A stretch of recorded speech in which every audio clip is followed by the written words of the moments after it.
Finalement, Olivier, ce point, tu t'en contenteras? Oui, voilà, on peut résumer. Ouais. On va se contenter de ce point.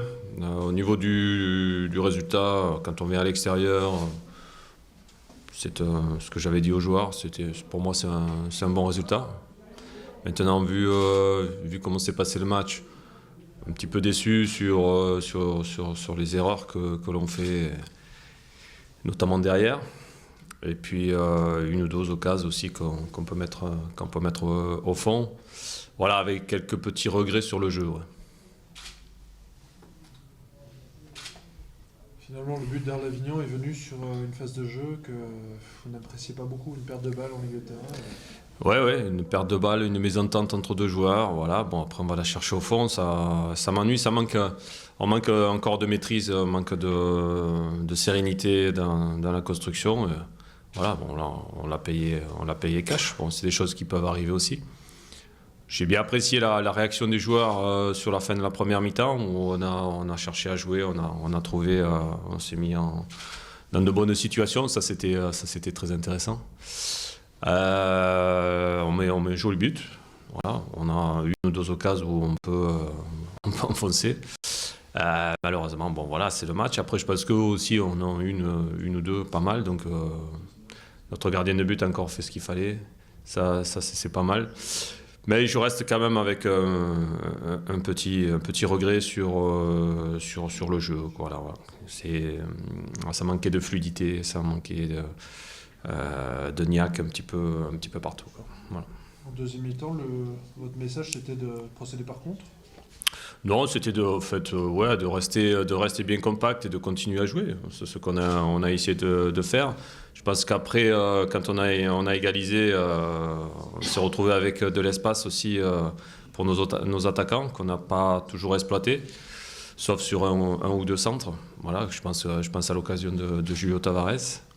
Mais voilà, bon, il y a des jours c'est un peu plus dur à rentrer. La semaine dernière, on a eu 6 occasions, on en a mis 3. Voilà, c'était un peu plus dur. Là. Tu penses qu'il l'a joué trop facile, Julio, sur ce coup-là?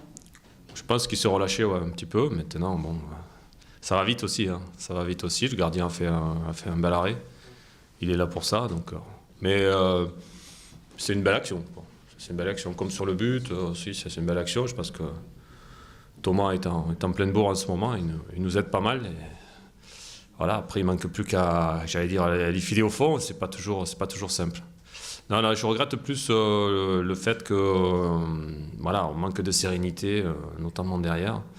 On se met en danger nous-mêmes. Voilà. Notre propre ennemi aujourd'hui, c'est encore nous. Quoi. Voilà. Donc, on a intérêt à progresser si on veut continuer à exister à un certain niveau. Pourquoi avoir choisi de laisser Mollet sur le banc? Flo Mollet, c'est le garçon qui a été le plus utilisé jusqu'à présent, aux entraînements et aux matchs. Il avait besoin un petit peu de souffler, et donc derrière on avait Papou qui était bien. Donc, on est un groupe, il y a pas mal de joueurs qui peuvent prétendre à jouer. Donc voilà, on peut aussi faire retourner les effectifs sans que ça ne nuise trop. Maintenant, Olivier, on pense tous évidemment au mercato. Oui.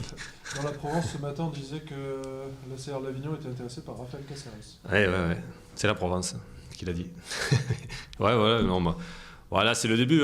Vous en avez pour à peu près pour un mois. Donc il va y avoir quelques rumeurs, quelques écrits, quelques annonces internet. On va attendre un mois. Voilà, ça va se passer. Donc Raph est chez nous. Je crois que c'est lui qui a marqué, non, pour nous. Ouais, c'est bien lui. Ouais. Donc voilà, bon, jusqu'à la présent, il a marqué avec notre maillot. Là. Donc voilà, bon, faut s'attendre à ce genre de choses, quoi. Ouais. Dernière petite question, 7 points pris sur 9. Ouais. On va partir en vacances. Ouais, c'est bien. Ouais, ça, ce côté au niveau résultat, au niveau points, c'est bien. Et voilà, je sais qu'il nous en manque un petit peu encore. Voilà, cette équipe peut tellement faire mieux si elle se lâche un petit peu, si elle se met un peu dans les efforts, elle se met un peu dans le dur, que je peux pas m'empêcher d'avoir quelques regrets. Voilà. Maintenant, sur les résultats, oui, je félicite les joueurs, ça c'est clair. Ils peuvent partir en vacances, c'est des vacances courtes, c'est une petite semaine. On va se retrouver très vite en 2013 et puis on va partir sur l'autre partie du championnat. On a un match aussi en retard à jouer. voilà, si ça se passe bien, ça peut être sympa pour la suite. On a l'impression que votre équipe s'est remise à jouer un peu quand il y a eu l'égalisation. C'était votre sentiment Moitié-moitié. Je pense que vous êtes gentil. Je suis encore frustré sur la qualité du jeu et en tout cas sur la permanence de cette qualité du jeu. Elle apparaît de façon ponctuelle dans un match, pendant 10 minutes, un quart d'heure. Et on n'a pas encore cette continuité qui fait qu'on peut se mettre en danger à tout moment parce qu'on n'a pas la maîtrise technique collective suffisante. J'ajouterais dans le cas de ce soir qu'il y a un élément nouveau qui est intervenu, il me semble, dans mon analyse, c'est qu'il y a eu quelques défaillances individuelles. Jusqu'à maintenant, la production du groupe avait été assez homogène, pas obligatoirement dans la qualité d'ailleurs, mais elle était homogène. Ce soir, on a été pénalisé par 3 ou 4 défaillances individuelles.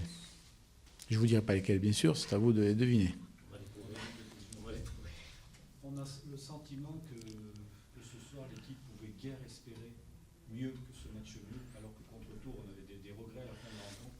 Là, ce soir, on a senti que ça clochait beaucoup quand même. Mais si l'équipe de Dijon était quand même de bonne qualité. Il m'est apparu effectivement que Dijon était meilleur que nous. Ça, c'est incontestable. Mais bon, moi, mes ambitions actuelles ne se limitent pas à venir côtoyer la 5e, 6e place, mais plutôt se sortir de cette zone. Je note que ce soir, sauf erreur de ma part, on a 3 points d'avance sur le premier premier relégable, pardon. Donc, on avance petit à petit. Je vais me répéter souvent au cours de ces séances avec vous, mais il était utopique d'envisager que la CR L'Avignon allait franchir d'un bond les 5, 6, 7, 8 places qui les séparent du milieu du tableau. Non, c'est un travail de longue haleine. De fil en aiguille, on va essayer de tisser notre petite toile pour franchir ces obstacles, et Dieu sait qu'il va y en avoir. Vous vous sentez quand même déçu ce soir? Oui, je suis déçu, mais paradoxalement, pas tellement par le résultat lui-même. Il y a eu des séquences trop importantes où on a laissé l'initiative à l'adversaire, et je me demande si c'est le fait d'un repli protecteur, je dirais, pour préserver ce 1-0, ce qui nous a été fatal, en fin de compte, ou si c'est plutôt l'emprise dijonnaise qui s'était affirmée. Je vote pour la deuxième solution. Je crois que cette équipe justifie son classement. Il faut savoir qu'avec le match de retard à Sedan, s'ils gagnent, ils vont se mêler à la lutte pour l'accession. Moi, j'ai bien aimé cette équipe, et c'est pour ça que je ne suis pas déçu du résultat, mais de la prestation. J'aurais aimé que notre prestation soit plus aboutie. Et vous pouvez presque forcer le destin en pleine rencontre, finalement, où on a eu là de nouveau des occasions. Oui, les occasions ont existé en fin de match, et ça a été un peu ma surprise parce que je craignais que physiquement mon équipe chute. Et une anecdote, si vous voulez, il y a TJ Savanier qui me faisait signe et qui voulait sortir, qu'il avait des crampes. Alors je l'ai un peu bousculé en lui disant non, tu restes sur le terrain. Et c'est lui qui a failli déclencher la victoire éventuellement sur 2 ou 3 actions très toniques. Alors oui, des regrets bien sûr, mais quand on a un peu de lucidité, qu'on voit cette belle équipe de Dijon, on se dit que sur les 2 matchs à domicile que nous venons de connaître, les 3 points étaient davantage prenables contre Tours que contre Dijon. Parce que ça fait quand même que 2 points au classement sur 2 matchs à domicile. Ben oui, vous savez très bien que les matchs nuls ne font pas avancer. On roule encore sur le bénéfice de cette victoire à Istres, puisqu'on a 3 points d'avance. Sur le premier relégable, c'est les 3 points de Istres. Le côté positif, c'est important dans la tête des garçons, c'est de rester invaincu.